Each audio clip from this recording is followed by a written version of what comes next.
Hey, it's Debbie. I'm back again because I really want to share with you how I work with metabolism testing and integrating that into our health investigation. I put the missing pieces of your health puzzle back together to create a personalized program. If you're struggling with unexplained weight gain, if you have chronic fatigue, maybe you have no symptoms at all. You just want to, proper English, be your best self in the future, your health optimizer. Perhaps you're a female athlete aging as myself and hormones are changing. We need to approach our fueling and training a little differently. What if we are trying to do all the right things, not getting the results? We don't know what we don't know. So we FDN practitioners do functional lab testing. I've done Wild Health Precision Medicine course the last 6 months where we went into the clarity report and correlate that with functional labs in the blood chemistry panel. I do PNOE metabolic testing if you are in person or find someone near you, but I'm going to interpret the data and correlate it with your other markers to look at your metabolic health, how we can improve your training program to get better. But one thing I wanted to share on my screen is a test I did yesterday for someone that's doing unbelievable. And they are my big success story because they have been really following everything we have found in testing. This is a PNOE raw data, but when we do your test, we get this data, we figure out where your areas is sample reports. I'm not showing anyone's data. Areas of opportunities. I've done many videos on this. So when you do a PNOE report, this is the exercise report, 25 pages. Where's your area of opportunity? What I'm trying to stress is that we don't just look at what everyone keeps talking about, VO2 max. That is one number sign of how healthy you are in all-cause mortality. VO2 max is a great marker. So we can look at the last page, on page 25. We get some performance prediction formulas, but we get the summary page. Now, I can see the VO2 peak, because you don't always necessarily go to max, is say 23 on this page for this samples test. That doesn't mean that's all I'm looking at. 23 is a number, we want it higher, but how are we going to get there? So the important part is getting a VO2 max test to know that's probably your VO2 peak, identifying your fat max, your ventilatory threshold, VT1 and your VT2. VT1 is exercise intensity where activity considers a workout. Max oxygen consumption per milliliters per kilogram per minute of body weight is your VO2 peak, we call instead of max. VT2 is exercise intensity in which body transitions into what we define as zone 5, where anaerobic metabolism becomes a large part of the body's energy generation. We can identify your training zones, and with that, we can identify the calories burned per minute, estimated based on the RER exchange ratio, the oxygen and carbon dioxide, your fat and carb burn range, lower and high range. What I'm really looking at is your VO2 max is what it is right now. When I retest you in ideally 3 months, I want to be able to give your trainer or me as your coach practitioner a personalized program to improve those markers as well as other markers of longevity, because VO2 max is one part, it's cardiovascular system. How about your strength? We want to look at strength, your mobility. So I know Peter Attia talks about all that in his book. There seems to be more attention to improving your VO2 max, but I also want to look at your muscle strength, your mobility. So when we do a metabolism testing, a VO2 max test, some people call it, I don't really like calling a VO2 max test. It's intimidating to most people. Unless you're a competitive athlete or a professional athlete, VO2 max is going to be very scary to most people. If you are the general public just trying to improve the aging process or figure out how you should exercise so you can improve your body composition, as we call it now, recomp, lose body fat, gain muscle, I need to know this information. So maybe your test we do on a treadmill or bike or rowing machine looks different than someone else that's really motivated to get the highest VO2 max. It's not the point of the test. The point is the test to help figure out for general public if you're trying to improve your fat loss, increase lean body mass, if you're trying to improve performance, and then if you are an athlete, that's important part. But if you are just trying to be a health optimizer, we call it, how to be your best self in the future, so you improve how you age and improve the quality of life as you get older, you want to know your VO2 max, but we also need to know how you should train to continue improving that VO2 max. So just looking at the VO2 max in this test really does nothing. I would rather look at what is your zone 2. I know sprint interval training is going all out hard as you can. So do you really need to know your zone 5? Yes and no. Your zone 4 and zone 5 increase your VO2 max. You can improve your lactate shuttling in zone 3. So there's different purposes for each zone. A really important zone you should know about if you are wanting to increase your VO2 max is what is your zone 1? Because if we go to my many blogs I put together from PNOE, a true sprint interval training is a 1 to 2 work to rest ratio. It is doing a sprint interval training that is, maybe you're doing 8 to 10 of the maximum, and the interval itself, where you're going all out, highest heart rate you can get, is 10 to 30 seconds. If you are doing more what you know as HIIT training, high intensity interval training, that would be in your zone 4 heart rate. The ratio of work to rest is 1 to 1. So if I'm doing a 30-second sprint, I need to do 30-second recovery. But what I continue to say over and over again, that 30-second to 90-second recovery is total time in zone 1, not your time getting to zone 1.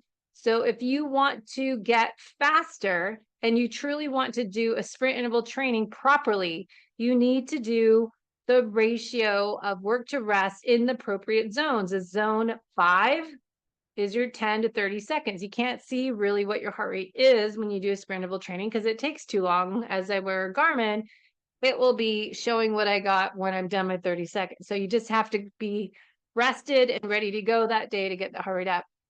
The key part that most people do not understand or follow, that their zone 1 is recovery. So you need to get into your zone 1 to do that. So that's all explained in PNOE's blogs. I put into my blog, and those zones will change over time. Training and nutrition impact the way your cells work and how your metabolism is working. So you'll burn a different number of calories and use a different mixture of fat and carbohydrate fuel at various intensities. By knowing where you are right now today, I can give you a program in 3 months that you follow. You will improve if you follow the directions based on your last test. If we want to improve how efficient you are in your running performance or biking or swimming, or you just want to be better at burning fat, we need to look at your training ratio and how much you're spending in each zone and how much time you're spending doing resistance training that's appropriate for you. So figure out your heart rate zones. That's a big part of this training. Find out, I don't like the word weakness. My client taught me, never say weakness, I can't do something. That's negative programming. We want to look at area of opportunity. So by doing testing, we can identify where you need more work on. If you're striving to be optimal or excellent, we need to look at how are you going to get there, not work on what you're already good at. We need to identify what are you not doing enough of that you are not great at. So we want to improve your cellular fitness, your heart fitness, lung capacity, and your VO2 max by figuring out how much you should do in your workouts each week. Look at your schedule. Not everyone has 3 hours a day to work out. You have a life, you're working full time, you have a family, you have kids, you've got errands, you've got committees to do. We want to look at how You need to train for your life. So don't compare yourself to somebody else. We want to compare yourself to where you are today and where you want to get 3 months. So zone 5, again, improves your VO2 max, fat burning efficiency, cellular health, increases fatigue threshold. Zone 4 increases fatigue threshold, increases anaerobic threshold, your VO2 max. Now, saying aerobic, anaerobic threshold is kind of outdated now. We talk about different fuel sources you're using at various intensities. So you can look at previous videos and slides I've done to show you the different fuel sources you're using. So, that just pop up. Try to get rid of that. So we've got the different zone training and what intensity you are doing different zones. And you can look at all that in my blogs. Now, if we go back to the test that I did yesterday, this is where they're burning tons of fat. So they're burning a lot of fat. And if you want to lose fat, we're not going to necessarily train this down here, right? He's burning lots of fat at 100 heart rate, staying around 100, 113. You can see it drops down after 119.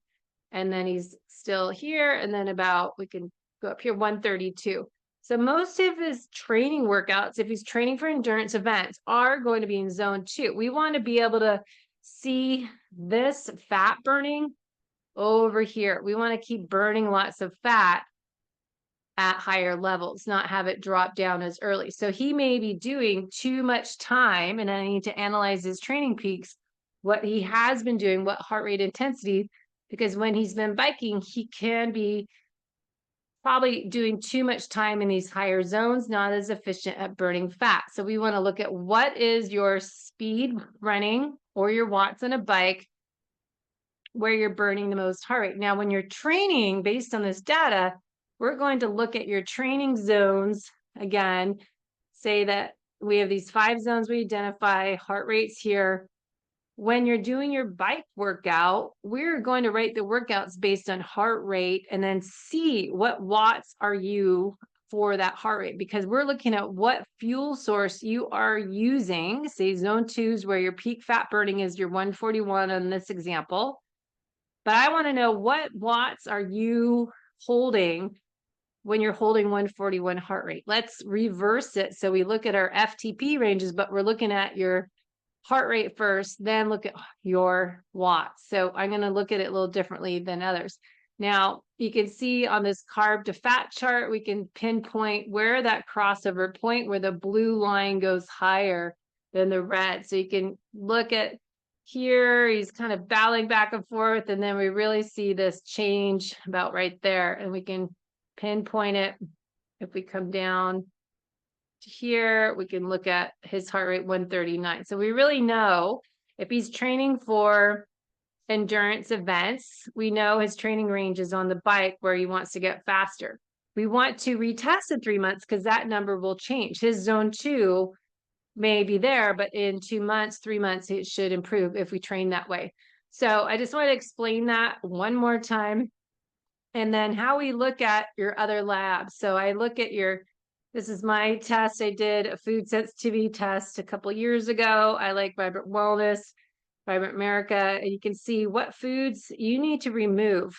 Not forever. They're just 90 days while you remove these foods, or you're tagged as your IgG foods are in your systemic, IgAs in your gut. So it's more showing that I have leaky gut, and we need to heal the gut by removing these foods that are similar to putting gasoline on a fire. I can't heal my gut and seal my leaky gut with these foods. So I need to remove them out of my diet, then reintroduce them. And so you can see on a wheat zoomer, which I suggest for people to do, you can see I have a reason that I avoid wheat. It doesn't work well in my body. And you can see all the markers. So this is different than a food sensitivity. This is zooming into the peptides of a food. So that's one test. There's other tests that I did once, a micronutrient test. So if you find that, okay, I'm training a lot, or I'm aging, I feel like I'm malnourished, I'm not digesting my foods, what am I needing more of? So you can see in a micronutrient test where you ranked and what you're low in and what you're high in. And look at your score. So I really like this Vibrant America makes a great micronutrient, and see where are my areas of opportunity here. What are my levels? Ideally, how can I improve in what nutrients? Because I want to be in the green. I don't want to be yellow. I don't want to be normal. I want to be optimal. So I can see, all right, I have really sign of bone, joint, muscle health. I need more vitamin C and iron in my diet. So iron is, you can see that's repeated a few times. So you can see I need more foods with vitamin C and iron, maybe having organ meat. This is summary chart, what foods to have. I'm not going to eat those actually. So it's looking at organ meat for me. I don't do organ meat, but a capsule, and looking at how that works. So that's what a micronutrient test looks like. It's pretty cool. Cellular versus serum info. The other tests, a lot of people that might have mold or some mitochondria damage, we look at this organic acids test. So this is a test that I did 2020. You can see what markers are high, some signs of fungal yeast, oxalates. You can get all these markers, asparagus. So you can see what's really high, because we're testing, so we're not guessing. What do we need to work on? Do I have mold toxicity? Do I have candida? What markers I like to look at here, the oxalates, and that's good information there. Really, that I need to go low oxalate diet. You can see some of the markers are here. The oxalate markers, number 21 is really elevated. So you can see what's a little bit high or what's really high. What do we really need to pay attention? And we don't treat the symptoms. Never treat the symptoms. You want to look at the whole picture. Like this one's pretty high. Why is that? And then we want to correlate that to other labs. So we always run 3 to 5 labs together, really look at what is going on and what patterns do we see. And so part of my time in my packages with clients is figuring out what I can do to, look at all this as one picture and figure out a plan and do the research. So it's more paying for the health investigation. I also like doing lab tests, and then a Dutch test. It's a few years ago, looking at cortisol and cortisone and metabolized cortisol. So I think that's really important to do as well. Total cholesterol, DHEA, and really look at that during the day.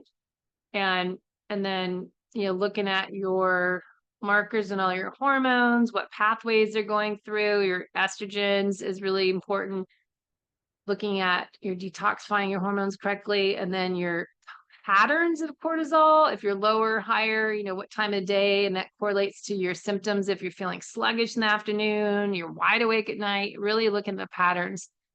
Melatonin, and then what your preference. So there's so much on the Dutch test. It takes me a really long time to go through because there's a lot we're looking at, because we want to see this pattern of 24-hour free cortisone versus free cortisol. Are they the same or are they different?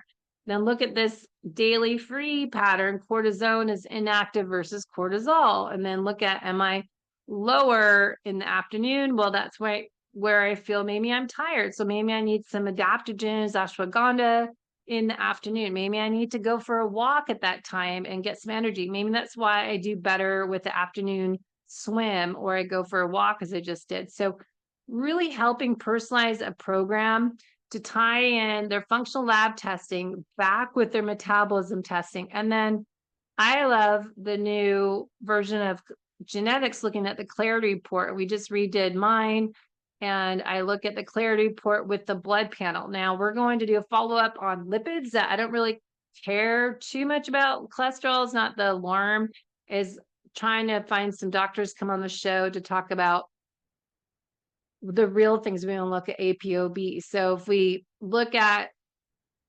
go to the end page, we're looking at the SNPs. That's my fat, carbs, saturated fat. I try to limit a little bit more based on these. FTO genes is probably why I never can really lose a lot of weight. I've got all 4 of them. Look at that. That's probably why I can never be a skinny person. I can't look like some people, as as friends I have. So methylation status, this was overate before, but I added more folate, methylated B vitamins, and I'm trying to do more choline. So that numbers came down. So you look at genetics, correlate that with your B vitamins, and look at those different markers. But I want to scroll down to important part where I want to do a follow-up. The exercise, recovery, and genetics. So when we're looking at this PNOE test, then look at your genetics, SNPs to what your body might do well on and how much recovery time do we need. And then, it's genetic SNPs. We want to also look at your biometrics, your heart rate variability, your heart rate, is it higher? What else is going on? So this is pretty interesting to do. And if you want this test, I can order it, but I can't give a link. I have to order it for you. So it's $297 if you want the Clarity genetic report. And then we have to add in your blood chemistry. So that's part of what I do for my clients. But if you just want the lab genetic report, I can order it for you. But at the end, there's microbiome chronic disease markers. I think this is really important if you're a health optimizer. So looking at your risk for cardiovascular disease, yes, I do not have good SNPs for that, but that's why it's so important to do lifestyle habits, your exercise, your nutrition, because that's what epigenetics is. So we want to look at, I don't focus on cholesterol. As I said, I focus on the ApoB and the Lp(a). And I found some good information, Peter Attia Outlive test. There's some good information. I found this link. You can go through and there's a really good summary. So ask me for this link, but ApoB, you want to start getting it tested when you're 30s. You want to ideally get 20 to 30, but ideal under 60. So for me, let's go back to my marker. My ApoB this time is 72. So I need to get that lower because I am at risk for heart disease. My dad had a heart attack and passed away 2 years ago from different diseases, but we want to look at heart disease risk more than LDL-C. So we want to look at Lp(a), genetic risk factors for heart disease, elevated, contributes to plaque formation, omega-3s, CGM, so DEX scans, get a CT angiogram after age 40. I should probably actually do that myself. But anyways, I thought this was an interesting article. I want to do a different podcast on ApoB and the markers for heart disease. Anyway, so that's what I do I'm doing my health investigation. Look at these labs. Dutch test will tell us some markers of deficiencies, as well as the organic acids test tells us some things if we need some more precursors to glutathione as NAC. Do we need more vitamin D, K2, stuff like that. So really want to look at the whole picture. So if you have any questions, just let me know. It's what I'm passionate, obviously, about doing and really helping you navigate all that information out there that you listen to on the socials and videos on YouTube and podcasts. It's very overwhelming. So we want to remember, you do you, I do me, test and not guess. You don't know what you don't know. If you can invest in your health with some functional lab tests, even better to really see what's going on. Correlate that with your genetic SNPs and what you're currently doing. And let's figure out your ideal workout program, your nutrition program, your sleep hygiene routine, your stress management routine, your morning start to your evening start, movement throughout the day, not just walk 30 minutes and be done with it. I want movement every hour. And we want to look at gut health with the microbiome test and look at digestion, how you're eating. So it's not just what you're eating, but the how and the when, the why, and even the where. And then, of course, mineral balance. And the last one of the holistic method 8 elements is happiness, play, laughter, being silly, and spending time with people that make you laugh, make you happy, and try to eliminate time with those energy robbers. Really identify those people just stress you out and bring you down, those Debbie Downers. We don't want them around too much. And if they're family, can't really do too much about it. But if they're friends, they're not really friends, and you know what to do. So have any questions? Let's schedule a call to discover more. Head to debbiepotts.net and let's chat. Talk soon.